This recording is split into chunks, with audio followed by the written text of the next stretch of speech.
हे मॅन रसगुल्ले संपले. मी नसतो थांबत आता. मी रसगुल्ले खाण्यासाठी आलो होतो. काय रसगुल्ले संपले? सर तिकडं बेसनाचे लाडू येतं खाता का? नो वे मॅन, बेसनाचे लाडू नाही, रसगुल्ले हवेत मला. रसगुल्ले नाही तर गुलाबजाम द्या, नाही तर बासुंदी द्या, नाही तर जिलेबी द्या, पण बेसनाचे लाडू नको. जाऊ दे, मी जातो. मागच्या रस्त्याने जातो. इकडं बुंदी तरी भेटेल. या पंक्तीला वाढायला येतं ते. मी दीपाला सांगते बुंदी पाठवायला तुला.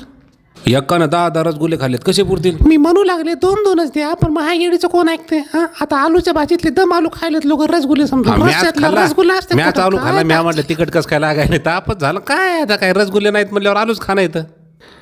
घ्या अण्णा, तुमच्यासाठी रसगुल्ले स्पेशल आणले. संपले होते सगळे. मधातल्या पंक्तीतल्या लोकांना रसगुल्लेत नाही, नुसते भांडणं होऊ लागले. तुम्हाला भेटायला तर खा, भांडार आहे. हा मला डायबिटीजला भेटायला खाऊन घ्या ना. फोटो काढू ना आपण. हप्त्यावर फोन घेतलाय नवीन. माहीत आहे का? माहीत आहे. हप्त्यावरच फोन घ्यायले सगळे. खिशात नाही दाना, नवीन फोन आणा. अगं पाया का हाल पडायली माया. पाया पडले म्हणून पैसे दिला असं नाही हो. नाही तर म्हणशील दे पैसे दे. रुपया मागू नको.